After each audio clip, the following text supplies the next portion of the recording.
What would you do if you found out something you cherished was possessed? Would you try and throw it away? Destroy it? Maybe sell it to some unsuspecting buyer? And how did it become haunted in the first place? Those are the questions we're going to ask as we explore those very objects.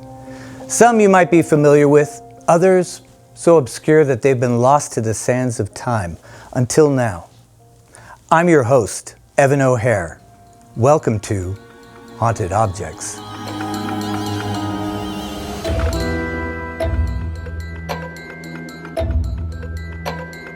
Before you buy that trinket at a garage sale or accept that family inheritance, take a look at these haunted objects and decide for yourself if you believe. Thanks for watching Haunted Objects. Make sure to subscribe to our channel, like this video, and click the bell so you can be notified when new episodes of Haunted Objects goes live. Now back to the show.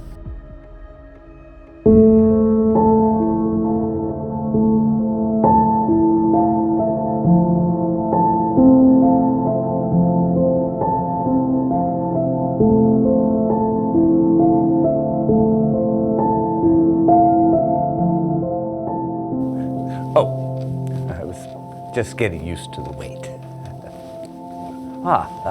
Queen Elizabeth. Liz. How she manages to carry that crown all day long without requiring additional neck support, beyond me. As head of the British royal family, that is one of the many requirements, as well as undertaking various public engagements, charitable work, and other interests. A rich tapestry of history surrounds the family, including conspiracies, tragedies, and romance. But did you know that there's a dark history of ghost attachment to many of the crown jewels? Here we will take part in just a few of those cursed gems.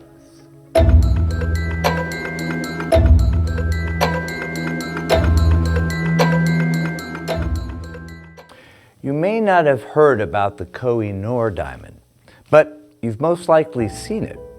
It's the centerpiece of the Queen's mother's crown, having been transferred from the crown of Queen Mary and before her Queen Alexandra.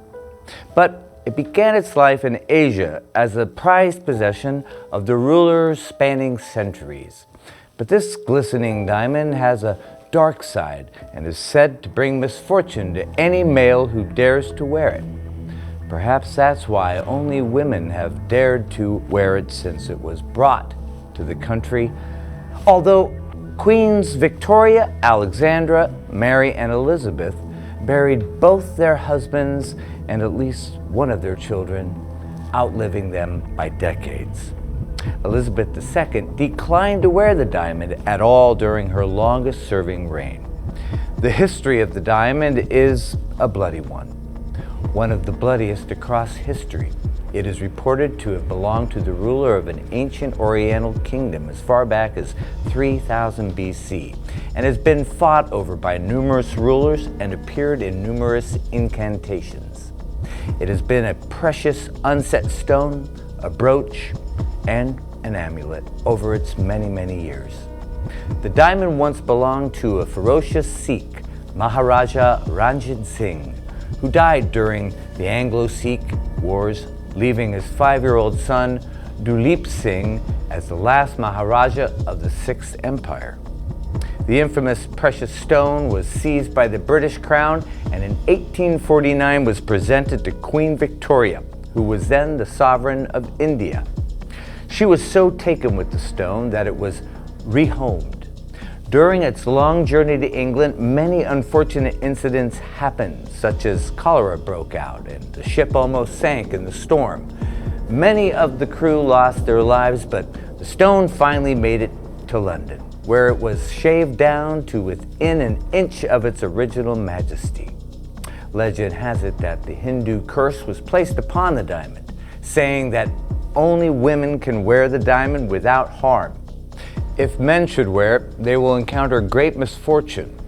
It was stated in Queen Victoria's last will and testament that the stone only be worn by females, and the true ownership of the stone has continued to be disputed to this day. with claims of ownership by 4 countries: India, Pakistan, Afghanistan, and Britain.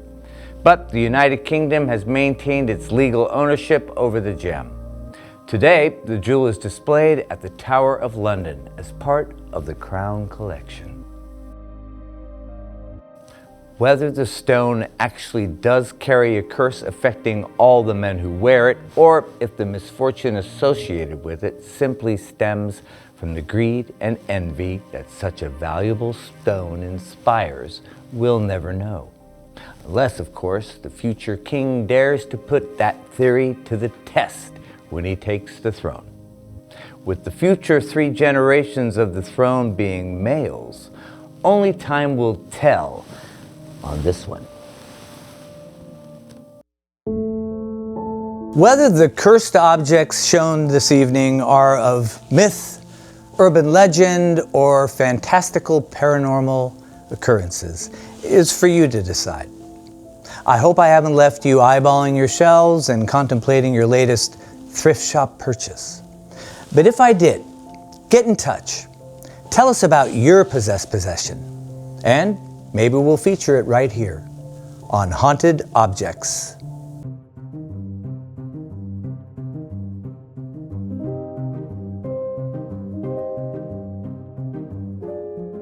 Thank you for listening to Haunted Objects, brought to you by Resurrection Films, hosted by Evan O'Hare and produced by Shawnee Elise Cook, directed and edited by Jason D. Morris, written by Carly Street, Mark Francisco, and Jason D. Morris, co-produced by Troy L. Foreman and Jason Hewlett, executive produced by Resurrection Films and Berg Garabedian. Haunted Objects was originally aired on the Paranormal Network for Joe Blow Media Inc.